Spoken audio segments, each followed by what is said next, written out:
सोने की घाट part 2 B. Jayraj थोड़ा भी विचलित न हुआ। उसने कहा, महाराज, अभी तक आपने अनेक लोगों को मृत्युदंड देकर मारा होगा, पर राजा सूरसेन जयराज की बातों को सुनने की स्थिति में नहीं थे। उन्होंने पृथ्वी पर पैर पटकते अपने जूतों की तरफ देखकर कहा, सैन्य कक्षा से निकलते समय हड़बड़ी में मैंने जूते भी बदल कर पहन लिए हैं। हर राजा का कर्तव्य होता है कि निद्रा से उठकर खंगे से मूछें संवारना, वह भी मैं भूल गया हूँ। उनके मुंह से बड़ी जोर की हुंकार निकली। उस गर्जन को सुनकर पहाड़ी टोलों की ओट में छुपे सियार जोर से चिल्ला उठे।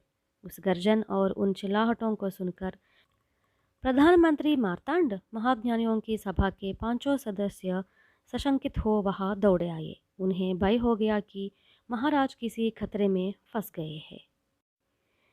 किसी को समझ में न आया कि बात क्या है। उन्हें तो बस इतना ही मालूम था कि एक दुष्ट युवक सुबह ही सुबह महल में आया था और उसकी पुकार सुनकर महाराज उसके पीछे इस वन में आ गए।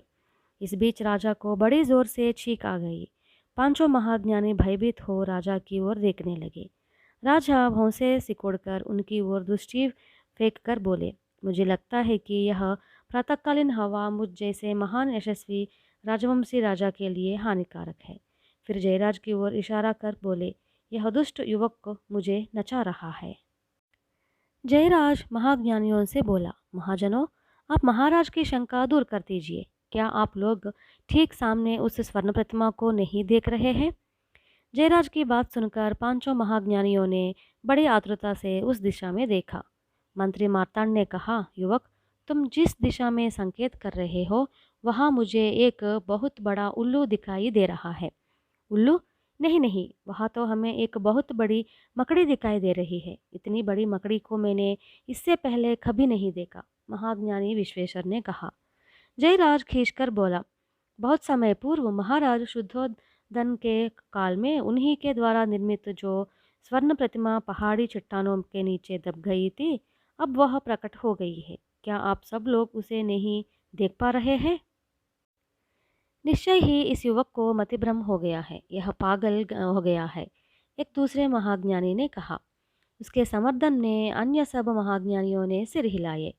यह सारा वार्तालाप सुनकर राजा शूरसेन का पारा और भी चढ़ गया। उन्होंने ताली बजाकर आदेश दिया, इस धूर्त युवक को नीचे की घाटी में ढकेल दिया जाए। राजा शूरसेन का आदेश सुनकर जयराज भागने को हुआ, पर इस बीच राजा शूरसेन ने उसका दाया हाथ कसकर पकड़ लिया। दो महाज्ञानियों ने जयराज के पैरों को पकड़ लिया और एक ने उसकी गर्दन पकड़ ली।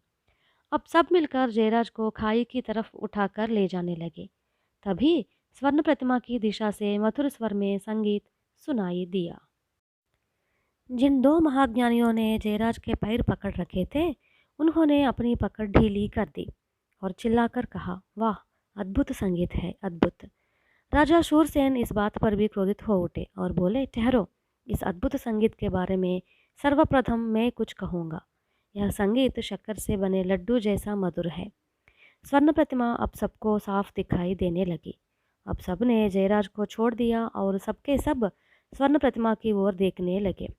तब महाज्ञानियों में से विश्वेश्वर ने कहा, चंड प्रचंड प्रभु, उस प्रतिमा के सौंदर्य की तुलना इंद्रधनुष से की जा सकती है। राजा जयराज का हाथ छोड़कर कहा, मैंने तुम्हारा हाथ पकड़ लिया, इसलिए मुझे यह स्वर्ण प्रतिमा दिखाई दी। तुम्हारी जितनी भी प्रशंसा किया जाए कम है। तुम बड़े प्रतिभाशाली युवक हो। यह कहकर राजा शूरसेन ने जयराज को गले से लगा लिया।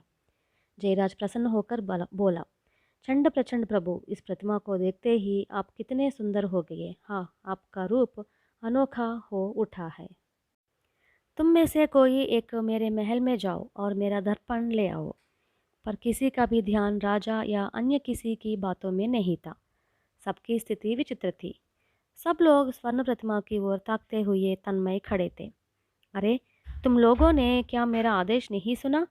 कहाँ है मेरा दर्पण? शीघ्र ले आओ। राजा ने पुनः आदेश दिया। कहानी और है।